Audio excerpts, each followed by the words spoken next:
पन परिवार से संबंध रखने वाले एक युवा शिष्य के साथ कहीं टहलने निकले।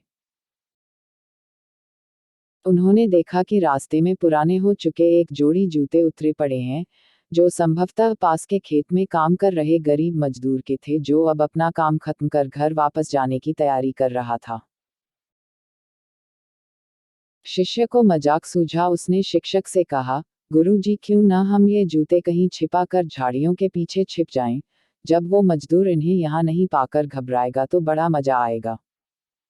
शिक्षक गंभीरता से बोले, किसी गरीब के साथ इस तरह का भद्दा मजाक करना ठीक नहीं है। क्यों ना हम इन जूतों में कुछ सिक्के डाल दें और छिप कर देखें कि इसका मजदूर पर क्या प्रभाव पड़ता है। शिष्य ने ऐसा ही किया और दोनों पास की झाड़ियों में छुप गए।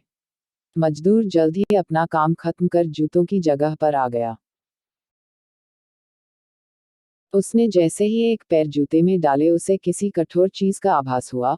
उसने जल्दी से जूते हाथ में लिए और देखा कि अंदर कुछ सिक्के पड़े थे। उसे बड़ा आश्चर्य हुआ और वो सिक्के हाथ में लेकर बड़े गौर से उन्हें पलट पलट कर देखने लगा। फिर उसने इधर उधर देखने लगा, दूर दूर तक कोई नजर नहीं आया तो उसने सिक्के अपनी जेब में डाल लिए। अब उसने दूसरा जूता उठाया, उसमें भी सिक्के पड़े थे। मजदूर भावविभोर हो गया। उसकी आंखों में आंसू आ गए। उसने हाथ जोड़ ऊपर देखते हुए कहा, हे भगवान, समय पर प्राप्त इस सहायता के लिए उस अनजान सहायक का लाख लाख धन्यवाद। उसकी सहायता और दयालुता के कारण आज मेरी बीमार पत्नी को दवा और भूखे बच्चों को रोटी मिल सकेगी। मजदूर की बातें सुन शिष्य की आंखें भर आईं।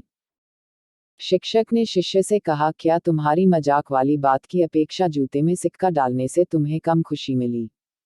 शिष्य बोला, आपने आज मुझे जो पाठ पाया है, उसे मैं जीवन भर नहीं भूलूंगा। आज मैं उन शब्दों का मतलब समझ गया हूँ जिन्हें मैं पहले कभी नहीं समझ पाया था, कि लेने की अपेक्षा देना कहीं अधिक आनंददायी है। देने का आनंद असीम है। देना देवत है। दोस्तों, सचमुच जॉय ऑफ गिविंग से बढ़कर और कोई सुख नहीं है।